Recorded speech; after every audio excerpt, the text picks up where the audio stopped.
Então, boa tarde a todos nós, a quem estará nos assistindo agora ou mais tarde. Antes de nós iniciarmos fazendo a nossa prece, vamos passar os nossos recados, para que a gente deixa para o final, acaba esquecendo de dar os recados. Então, nós temos então a revista digital, que está lá no site do Harmonia e Luz. Nós temos a nossa campanha de arrecadamento de alimento, que sempre a gente tem. O Evangelho no Lar, agora ele é no Facebook, não é mais no Instagram. Tá? Então, na segunda é às 8h30 da noite.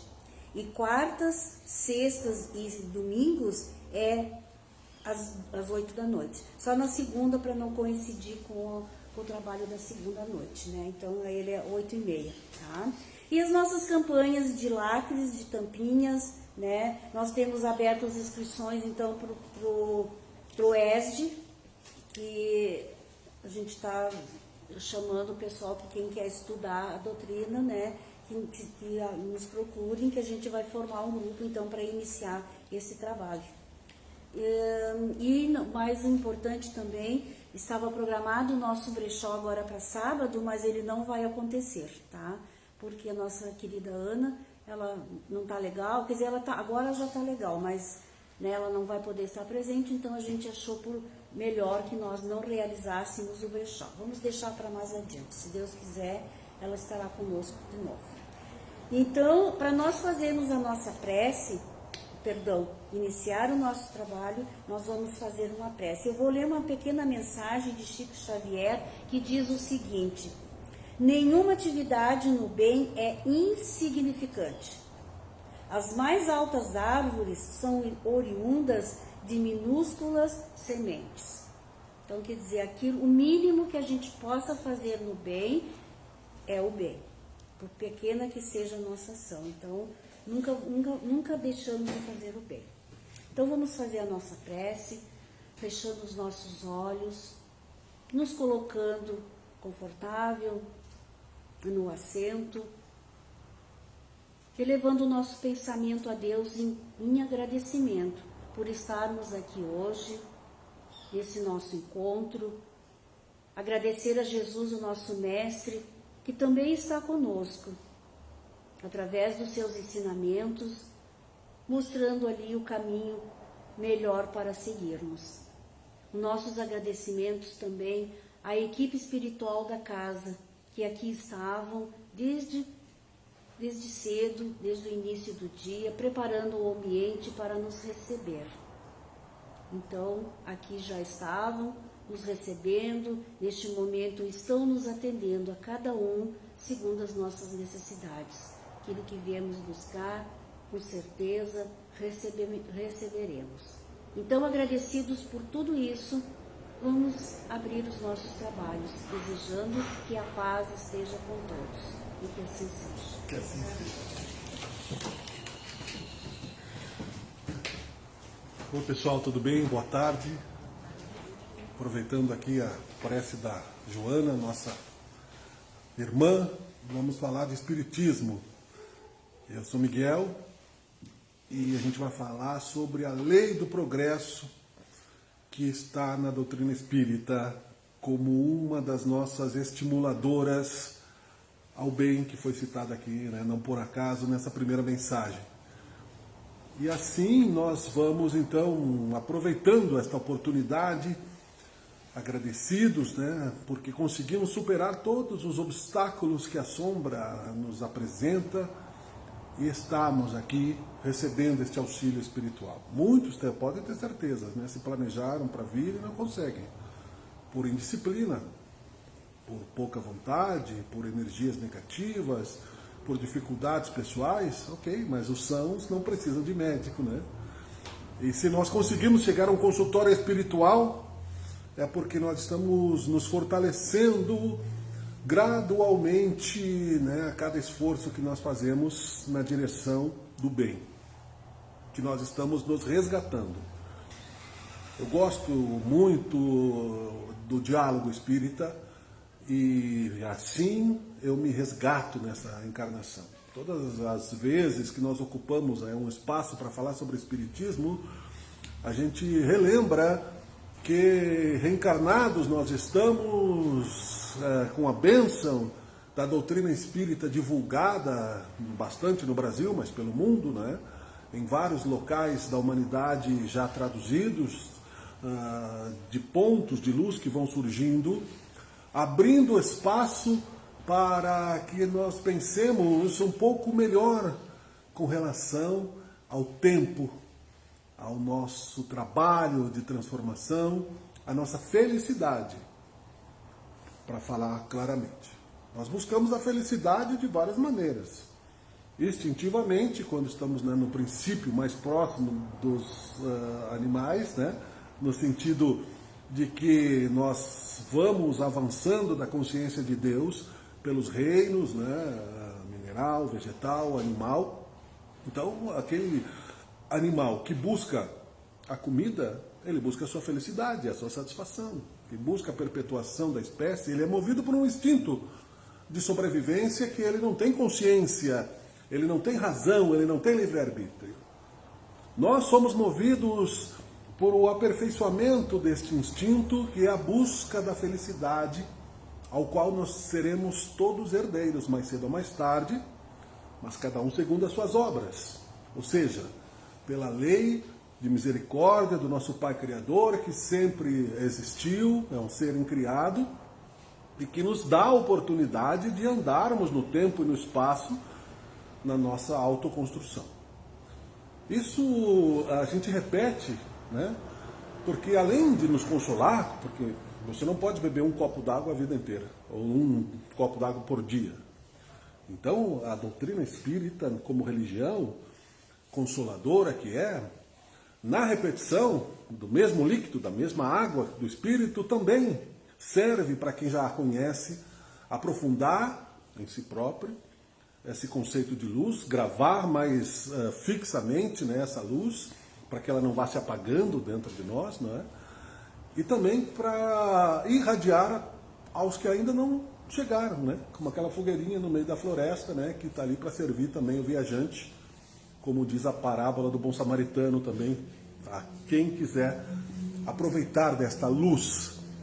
Que como religião o Espiritismo está um pouco avançado por determinação de Jesus no conceito de que a morte não existe, de que existem mundos espirituais bem próximos, né? Matéria mesmo, né? Planos espirituais, matéria que eu digo porque é matéria mesmo, é matéria menos densa que essa aqui, mas é matéria. E que as pessoas que estão ainda buscando muitas vezes compreender o significado da vida após a morte, tateando muitas vezes no mistério da fé, na cegueira espiritual, no misticismo, ou sob o risco, inclusive, de cair, né, nas falsas profecias de milagres inexistentes, enfim. É uma bênção o Espiritismo que dá a oportunidade da consciência de cada um de nós trabalhar em si a fé, o amor e a autoconstrução. A continuação da autoconstrução de uma maneira mais lúcida, eu diria, baseada no princípio que Jesus disse, né? Vai, não peques mais para que algo pior não te aconteça, dando a responsabilidade daquele que semeia a semente do grão de mostarda, né? Que pode mover uma montanha, se tivermos fé do tamanho daquela sementinha, que era uma metáfora, era um exemplo de Jesus, porque aquela sementinha bem pequenininha dá uma árvore frondosa, grande, e assim nós somos filhos de Deus, a imagem e semelhança de Deus, e devemos buscar esta perfeição. Nós não somos perfeitos, não seremos perfeitos nesta encarnação. Somos perfeitos como natureza divina, isso sim. As nossas células, independente que tenhamos algum defeito físico de nascença, as nossas células, elas têm a força do universo na vida que nós mantemos, porque elas são origem das leis divinas. Mas nós somos perfectíveis, ou seja, nós podemos nos melhorar, nós vamos aperfeiçoando o nosso pensamento e os nossos sentimentos, como disse São Paulo, ainda que eu fale a língua dos homens, ainda que eu fale a língua dos anjos, se eu não tiver amor, eu nada sou. E hoje eu acordei com uma frase que é justamente igual a isso, né? Só que é para a razão, né? Quem quer viver da razão, né, precisa de amor. Porque a gente está numa época onde a razão é tão ampla e as palavras são tão bonitas e os estudos são tão, né, como os doutores da época de Jesus, se espalharam tanto de tal forma que você se convence de verdades antagônicas da mesma maneira, sem saber exatamente o que pensar. Então imagine as pessoas que não entendem, né, das leis humanas, que não entendem das leis políticas, que não sabem, né, exatamente o que está acontecendo neste mundo de provas e expiações, onde as pessoas não entenderam ainda de que não vale a pena, né, você ganhar o mundo e perder a sua alma. O materialismo toma conta dessa busca pela felicidade cega e imediatista de uma única existência, que Jesus lembrou na cruz, né? Pai, perdoai-os porque não sabem o que fazem. Em busca desse poder, né, dessa ganância e dessa disputa onde, para mim ter razão, eu preciso apagar a razão do outro. Para mim ter uma religião, eu preciso apagar a religião do outro. Para eu ter felicidade, eu preciso que o outro esteja infeliz, né? Na metáfora do futebol, eu brinco, né? O Caxias está indo para a Série B, provavelmente, né? Todo mundo está torcendo para o Juventude cair da A para B, para daí a felicidade se completa. Nós somos um pouco assim ainda, ou fomos pelo menos. E se fomos, talvez não nesta encarnação, mas nas outras. Porque nós estamos situados no mundo de provas e expiações, que é uma escola em evolução. Já passamos do mundo primitivo, portanto, né, já sabemos as leis, os conceitos com mais clareza. Sempre soubemos, na verdade, porque eles estão gravados na nossa consciência, como disse Jesus, se diz o Evangelho. E no mundo de provas e expiações, o sistema é mais bruto, né, é mais difícil. Nós já passamos um pouco por isso. A Terra é um mundo de provas e expiações. Significa o quê? Que nós somos repetentes. Quem se orgulha de nunca ter pegado recuperação na escola, né, pode esquecer esse orgulho, porque nós somos repetentes. Por mais inteligentes que nós sejamos nesta encarnação, e o Allan Kardec foi tão sábio com a voz dos Espíritos ao colocar as mensagens no Evangelho, que até isso ele previu. Jesus, quando o Espiritismo foi codificado, vieram mensagens de todo mundo, fizeram lá a Sociedade de Paris, começaram a classificar as mensagens e fazer esses livrinhos aqui, né, que estão atrás de mim aqui. 5 livros principais, que são a base, o primeiro andar da doutrina espírita. E no Evangelho segundo o Espiritismo tem a missão do homem inteligente na Terra. Que o mínimo que a gente sabe, perto do infinito, não é nada. Nem falo eu, falo Steve Jobs, falo, né, outros tantos que passam por aqui. Eu muito menos, evidentemente, mas muita gente acha que porque consegue construir 2, 3, 4, 5 frases relativamente convincentes, é fácil, né, achar-se num patamar de superioridade, aonde aí tudo que acontecer de errado é um erro de Deus, não é da gente.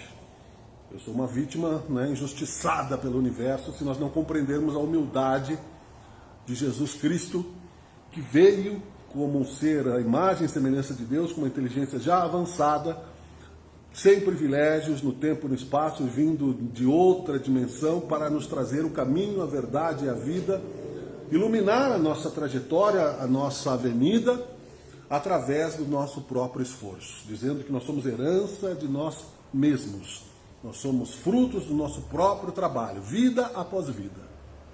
Então o objetivo da vida passa a não ser somente, quando a gente vai falar de progresso, não é? Eu ter o máximo de dinheiro na minha conta bancária, o máximo de patrimônios possível, né? O máximo de poder possível, porque isso é castelo de areia. Não quer dizer que, ao contrário disso, eu deva ser um mendigo inútil, né, para a sociedade por vontade própria. Porque muitas vezes, né, a gente acha que o mendigo não trabalha porque não quer, não é essa a questão. Mas muitos escolhem, né, na luta contra as tentações, e a doença das drogas, a doença do alcoolismo, a doença que não está somente nos lares pobres, né, mas da ganância, da ambição, da traição, do roubo. E reencarnando vida após vida, nós vamos agindo, testando a lei de causa e efeito, a lei de ação e reação. Porque a gente não consegue ver Deus claramente no nosso coração se não tivermos uma fração de fé no tamanho de um grão de mostarda que nos torne humildes diante de um monte de fatores que nós não conseguimos controlar. O tempo, o espaço, os terremotos que acontecem no outro lado do planeta, no mesmo eixo, o universo cada vez mais conhecido. A ciência cada vez que manda uma sonda para o espaço e ela viaja anos-luz, tem uma sonda que está viajando há 40 anos e está a 48 milhões de quilômetros, e a ciência acha ainda, né, que nós somos o centro do universo, que não existe Deus e que nós somos o único planeta habitado. E muitas moradas na casa de Deus, Jesus falou, e está também no Evangelho segundo o Espiritismo. Porque nós vamos aprendendo que retalho daqui, retalho dali, conceito daqui. Eu vou até a minha dor, eu vou até a minha felicidade, e eu vejo que eu não consigo pegar com as mãos e parar o tempo, né? Eu uso a memória para lembrar os momentos felizes e dramaticamente, né, eu carrego o ressentimento como drama, vida após vida, que se não fosse, aliás, do trauma, da ofensa, dos problemas que nós enfrentamos, a misericórdia, o bem que é reencarnarmos esquecidos para reencontrar o amor, esquecidos das vidas passadas. E veja como Deus é bom, né, que nos dá essa oportunidade de amar quem nós prejudicamos ou perdoar quem nos prejudicou. Então, é essa ponta do iceberg apenas, né, quando tem um problema de família, ou seja qualquer, é só a ponta da onde começou as mágoas, né? A gente acha que isso aqui é o máximo. Hoje nós somos a melhor versão do que nós já conseguimos ser, porque esse é o nosso presente.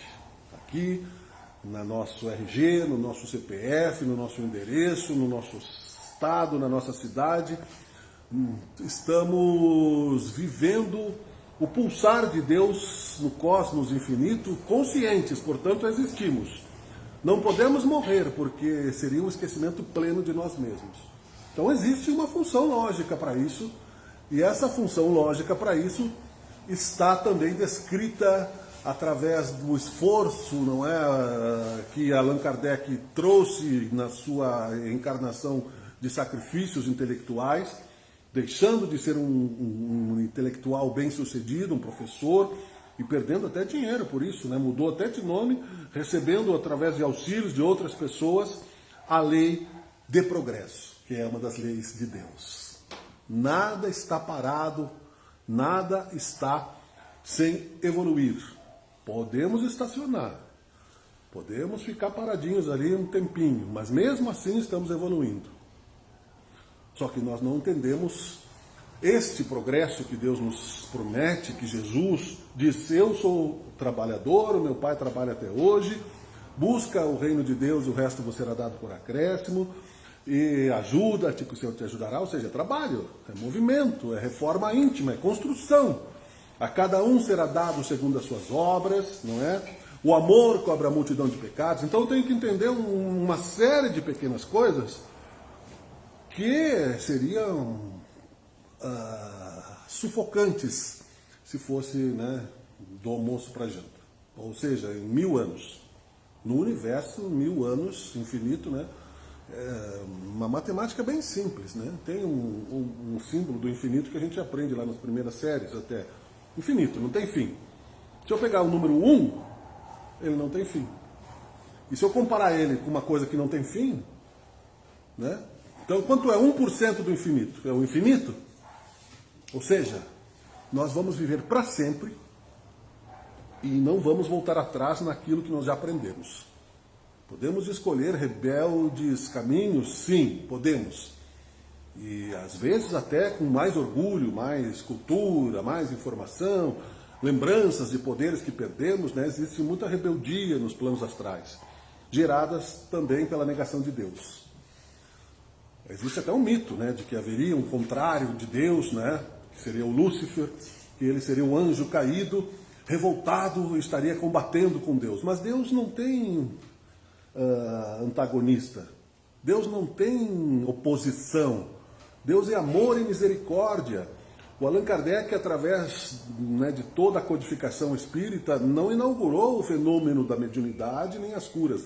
Jesus já tinha feito isso com perfeição na sua época, mas também é um fenômeno da evolução, da natureza, acontecido no nosso planeta e em outros planetas, em outras humanidades em evolução também. Mas falando aqui para nós, não é os 10 mandamentos de Moisés, a vinda de Jesus como a segunda revelação depois da primeira de Moisés, e periodicamente, né, segundo as histórias escritas, conforme a religião, virava santo.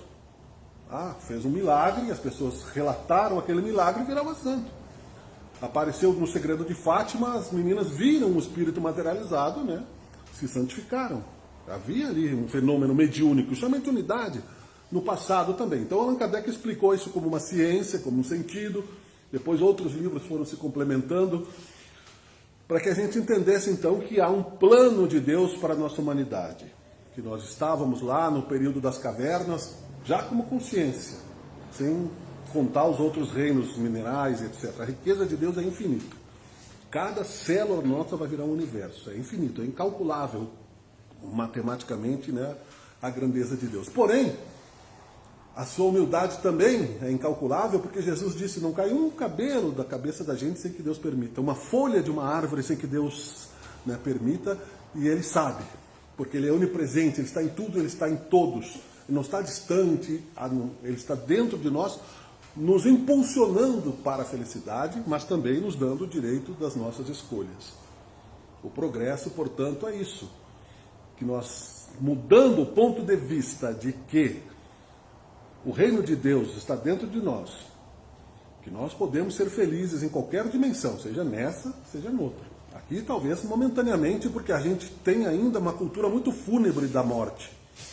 E a dramaticidade do desencarne, ela sempre passa por doenças difíceis realmente, né, hospitalares, que ninguém gosta de passar, de dificuldade nos nossos movimentos, de envelhecimento do corpo. São resultados do mundo de provas e expiações.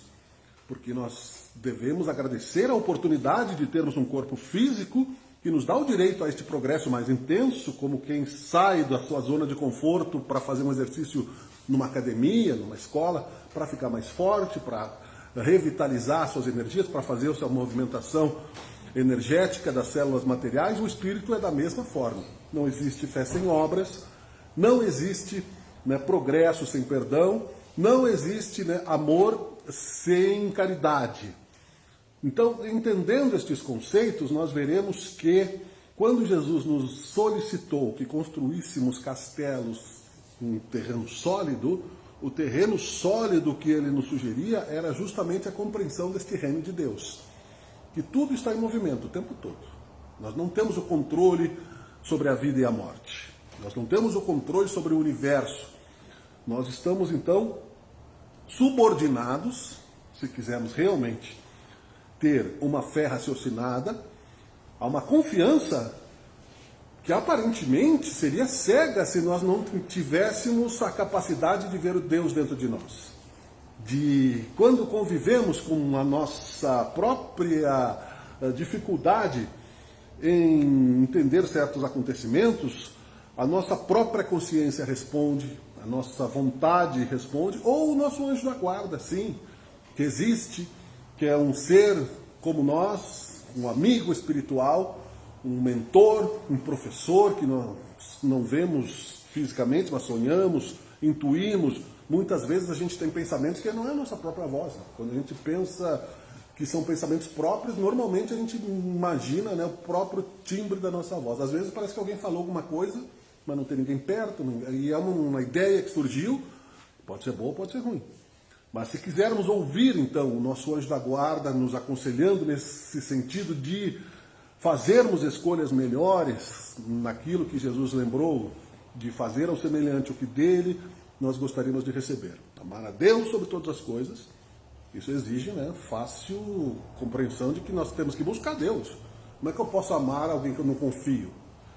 Se eu não amo nem o meu semelhante incondicionalmente, né, que eu estou vendo ele na minha frente, muitas vezes a gente não consegue amar até quem nos ama, porque temos ingratidão, temos orgulho, temos vaidade, não sabemos o tamanho, o limite do perdão.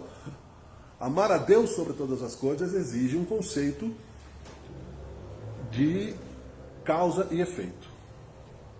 Simples. Se eu jogar uma bola na parede, ela vai voltar para mim. É causa e efeito, é física. Se eu jogar um monte de carvão na churrasqueira, vai nascer dali uma vaca?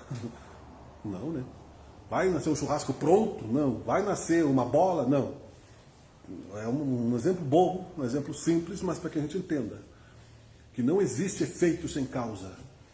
E tudo que nós tiramos de obra humana, porque tudo que está ao nosso redor é transformado, né? Isso aqui era uma árvore, isso aqui é um elemento químico transformado, tudo é natureza transformada.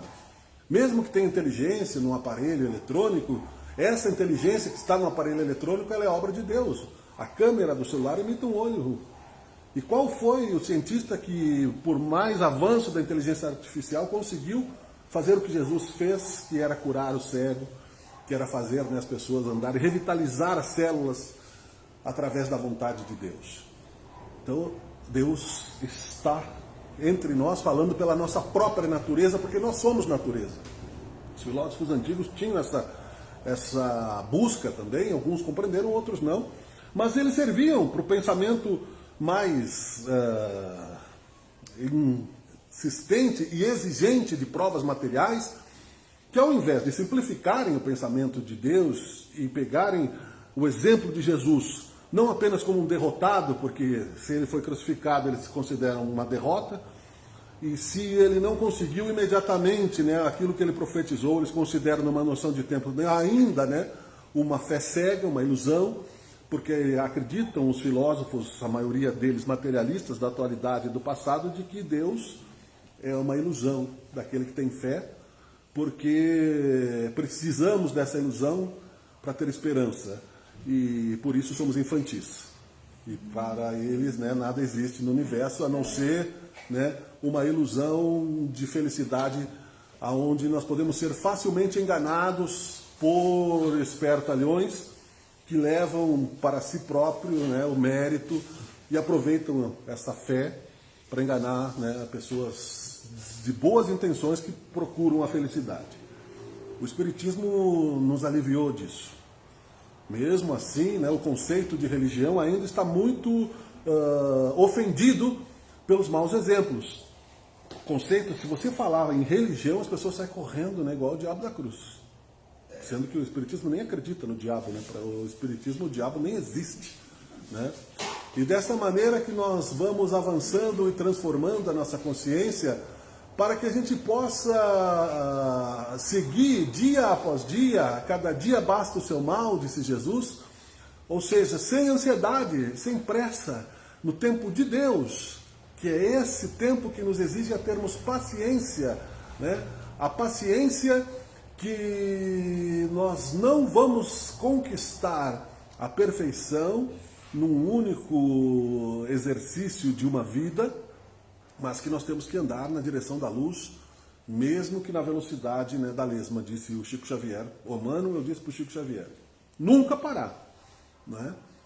Se a gente parar, a gente vai ficar onde a gente está. Eu aprendi, né, só que o universo vai continuar andando. Então eu vou sentir saudade, eu vou sentir dor, eu ainda vou continuar sofrendo. Esse progresso, para concluir, é a felicidade que nós buscamos, que ela é indestrutível. Não haverá frustração. Jesus, para deixar claro, disse, olha, vão passar gerações, vai passar muita coisa na história, mas não vai sobrar pedra sobre pedra desses templos do Império Romano que estava em construção. As minhas palavras não passarão. E não passaram. Eu sou o caminho, a verdade e a vida.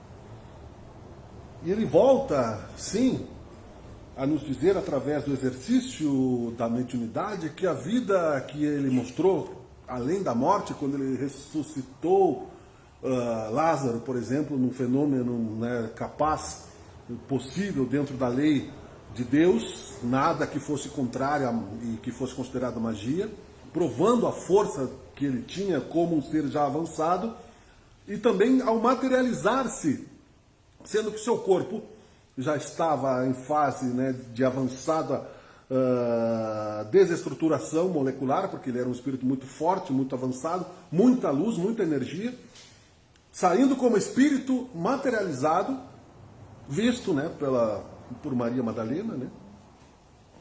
e transformou a notícia em boa nova. Ficou entre os seus discípulos 40 dias. Quando chegou o fenômeno de Pentecostes, que era uma feira que tinha na época lá comercial, os apóstolos, então, o que significava? Como se fosse uma feira Fashion Week de Nova York. Tinha comerciantes de todas as línguas. Hoje se falaria em inglês. Teriam, na ONU, né, teria um tradutor, teria lá. Os apóstolos fizeram parte de um fenômeno que o Espiritismo explicou de xenoglosia, que é, você não sabe falar a língua, mas você fala e a pessoa entende. Seja inglês, imagina quantas línguas tinha na época de Jesus, para mostrar a mediunidade que eles já tinham. Os apóstolos eram os primeiros seguidores, né, de Jesus que tinham também mediunidade, mostrando que todos temos as mesmas condições de progresso, não só pela mediunidade, que é um sentido, mas pelos olhos, pelo coração, pelos sentimentos e pelas decisões que nós tomamos, por aquilo que nos influencia e por aquilo que nós vamos reagir de volta ao nosso semelhante. Ninguém está sozinho, ninguém pode evoluir sozinho, e se eu planto espinhos, eu vou colher dor. E se eu plantar rosas, eu vou colher perfumes.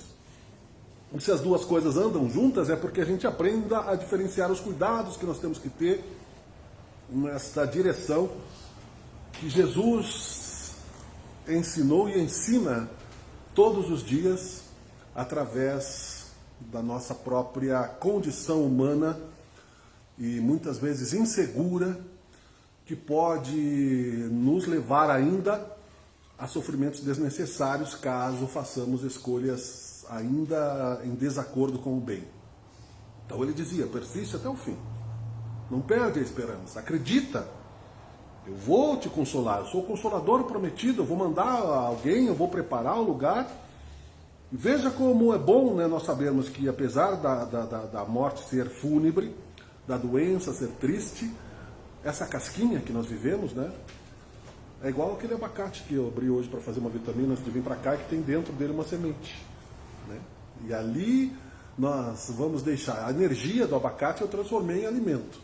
Nosso espírito se alimenta da luz, a nossa casca vai se transformar em natureza. Concluindo isso, quero dizer que, por mais que estejamos envolvidos na sombra, seja no plano físico, seja no plano espiritual, que existe, nós não estamos vendo, mas sentindo, e os irmãos que estão sofrendo também, junto com os trabalhadores da casa, são convidados a nos escutar, muitas vezes ansiosos por estarem reencarnados, como nós estamos, sem aproveitar a oportunidade que nós temos, porque a fila está bem grande. Não é fácil arrumar uma mãe que aguente a gente assim, 56 anos, né? Não é fácil você estar aqui como uma oportunidade, quem está quer sair, fugir da escola, espernear, recebendo então a esperança de que tudo se transformará em luz. A dor, o mal, o que nós fizemos de errado, as sombras do erro vão se transformar em sabedoria para a gente também. Então não precisa carregar culpa, mas sim responsabilidade, para a gente poder dizer, olha, eu sei o que eu estou dizendo, eu passei por isso, né? E o caminho melhor é esse aqui, como se faz nos alcoólatras anônimos, nos narcóticos anônimos. Então a gente que é espírita pode falar para quem não tem fé, a vida continua. E a vida continua, né, com alegria e com a bênção de Deus, progredindo sempre para o melhor. Muito obrigado então pela atenção.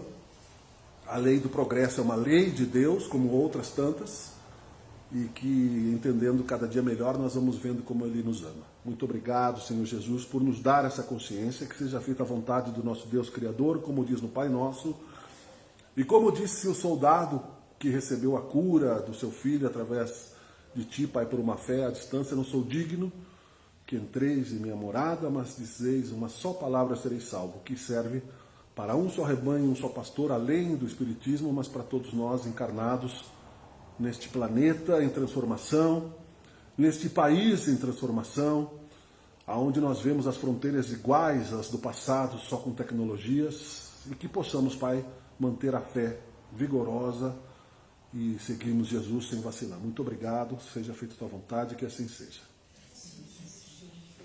Obrigado.